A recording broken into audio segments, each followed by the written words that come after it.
વડોદરાના વાઘોડિયા રોડના સૂર્યનગર ગરબા ગ્રાઉન્ડ ખાતે આવેલા શિવાંશ રહેતા મકાન માલિકના પેરાફિટ વોલનો સ્લેબ પડતા ચકચાર મચી જવા પામી હતી। વડોદરાના વાઘોડિયા રોડ સૂર્યનગર ગરબા ગ્રાઉન્ડ ખાતે આવેલ શિવાનશ એપાર્ટમેન્ટના એક મકાનના પેરાફિટ હોલ ધરાશય થતા નીચે આવેલા ફ્લેટ માલિક તેમજ ગ્રાઉન્ડ ફ્લોર પર આવેલ દુકાનને નુકસાન થયું હતું।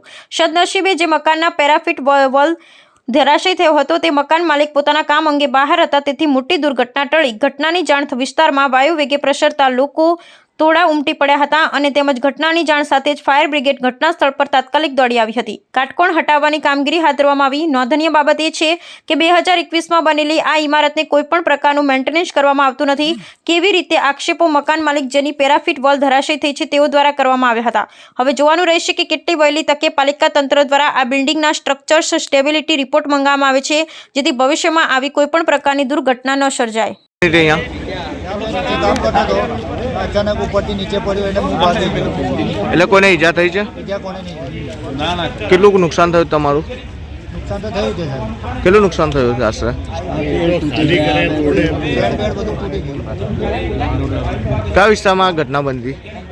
વાઘોડિયા રોડ કલ્પના સોસાયટીની સામે કલ્પના સોસાયટીની સામે શિવમ લગભગ 7:30 વચ્ચે ભગવાનની દયા છે કે હું અહીંયા હાજર નહોતો અને પડ્યો એટલે હું તો કોઈ પ્રસંગમાં ગયો હતો, તો મને ફોન આવ્યો એટલે હું ઇમિડિયેટલી બધું છોડીને પાછો અહીંયા આવ્યો।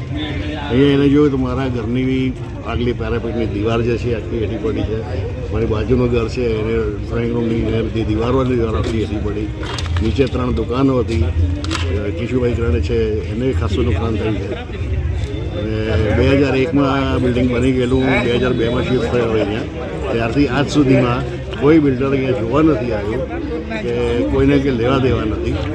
જે બિલ્ડરોના પોતાના ઘરો છે એ ભાડું ખાય છે કે ખાલી રાખે છે, એ ગમે તે, પણ એમને કે લેવા દેવા નથી। આ ઘટનામાં કોઈને ઈજા થઈ છે? એ બી ઉપરવાળાની મહેર હતી કે સમજો કે બીજા કોઈ કહેતા કોઈને નથી। આ કયો વિસ્તાર છે? આ કલ્પના સોસાયટી વાઘોડિયા રોડની સામે શિવાંગ ફ્લેટ।